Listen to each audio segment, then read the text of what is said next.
Matloub Abadi's life. He lived between the years 1889 till 1970, or to be precise, right at the end of 1969, according to different opinions. 31st of December 1969 or the 1st of January 1970. He was a great rabbi in his time. And we've spoken about various of his family members on this series already. He was also a posek, he was a judge, a Diane, and one of the great Syrian rabbis, and very much would become part of, let's say, the Syrian rabbinic, hierarchy of the United States of America. Let's explore a few of the highlights of the rabbi's life. Now, I believe he was actually born on the English date, the 30th of July in 1889. It was. He came from great rabbinic auspices. His father's name was Rabbi Abadi, and he was a son himself of Rabbi Mordechai Abadi, who's a great rabbi we've spoken about before. Rabbi Mordechai was also a Diane, a Kabbalist, a Payatan, one of the great rabbis of Syria and Turkey, and was very much part of Eretz Yisrael. Now, it's actually interesting. He would learn Torah under the auspices of Rabbi Ezra Abadi Sha'in.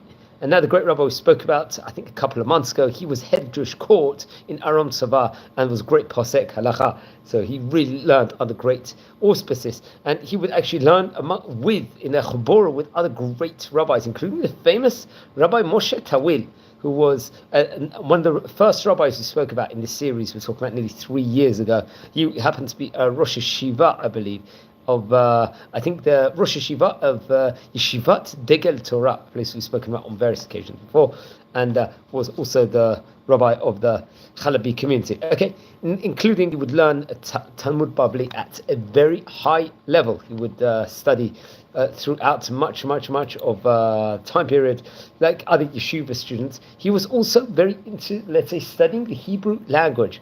I think it was a time period where study of Hebrew language was very, very popular. He was into the history of, let's say, Eretz Yisrael, the land of Israel, the people involved in Eretz Yisrael. He was very well thought and very well knowledge within regards to various different Jewish books, as well as being history books. I think he was very, very well versed within regards to the Moreh Nevuchim, the famous book of the Rambam, Emunat V'Hodaot.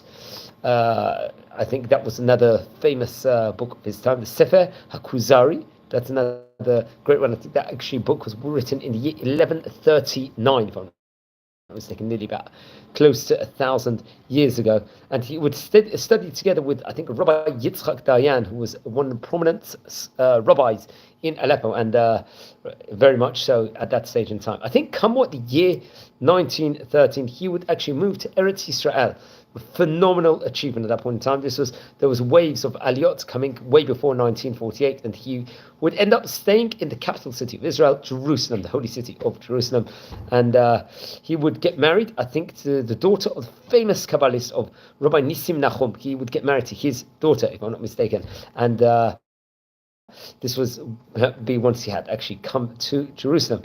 And in Jerusalem, the rabbis saw his, let's say, genius and offered him a position as, I believe, the head of the Shivat Porat Yosef in the really early days, but I think he refused that position for one reason or another. But we saw that just shows the greatness within regards to that. I think later on he would actually return to his hometown of Chalab with his wife, and over there he would found the Talmud Torah over there called Magen David over there, which would become very prominent school over there. I think they were strict within regards to speaking Lashon HaKodesh over there. Now, come what the year 1921, more important things, there was, I think, an immigration and departure of the Jewish community of Aleppo, and many would emigrate to America, and they would settle to Brooklyn, to the Borough Park, I believe, or the Borough of New York, along with where various members of the Syrian Jewish community were there.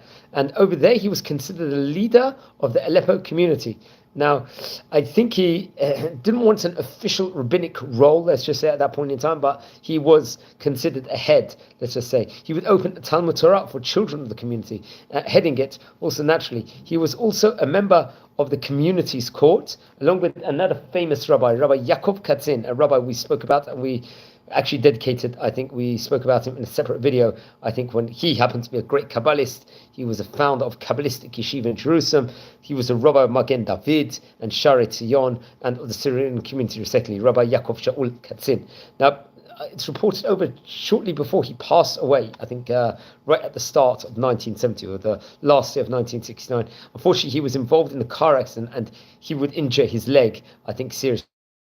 That's what's stated over. Now, he passed away, I think it was the Hebrew date was the 23rd of Tevet when he passed away. This was talking about nearly about 55 years ago here from time of recording. He had great students, including Rabbi Yosef Faor, who was a rabbi and a philosopher and a scholar, if I'm not mistaken.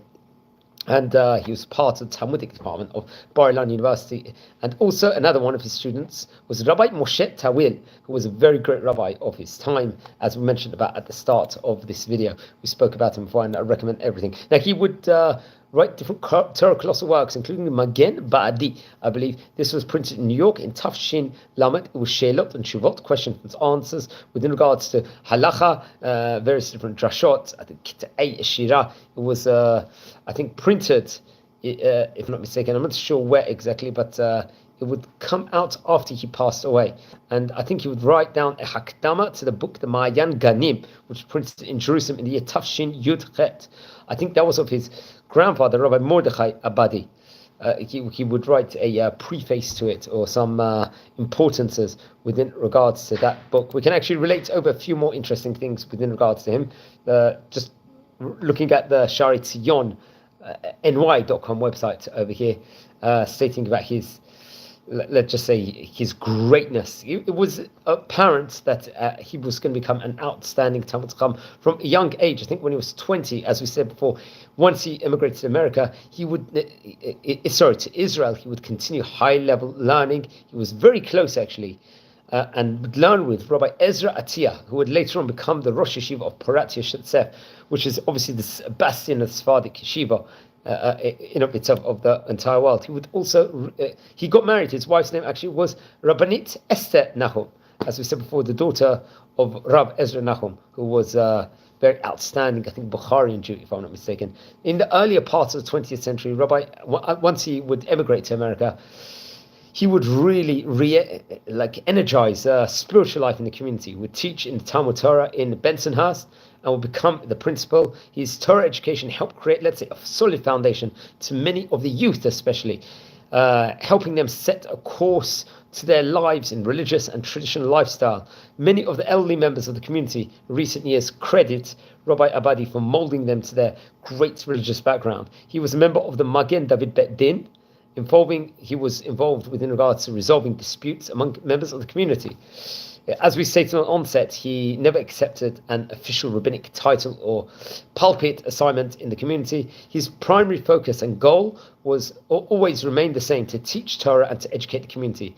He used to say that he is chained by the Talmud, Rambam, Shulchan Aruch, and top Sephardic authorities, and he can never deviate from those decisions. In Magen David of Bensonhurst, I think it was in the 1930s, he began his famous, let's say, Shabbat afternoon class he would have, where there was great prominence, and learned laymen of the community would actually come to it. It would grow and continue as a community would move to Shari Tzion. I think for a staggering 40 years, Rabbi Abadi had a great loyal group of students that learned from him and followed his ways. Many of these prominent men became, let's say, founders and leaders of various different major community institutions, including synagogues, Talmudei Torahs, and yeshivot, respectively. The great rabbi would guide them and assist them, let's say, behind the scenes in all major decisions, especially in building the institutions. Many of these men, even in modern day, very, very much active in community projects, or have been on community projects that are currently, let's say, broadly increasing and improving the whole time. The Magen Ba'adi, we spoke about the book of the Halakha, the question answers one, was phenomenal, and that was written towards the end of his life. He was about 83 years of age when he passed away in Brooklyn.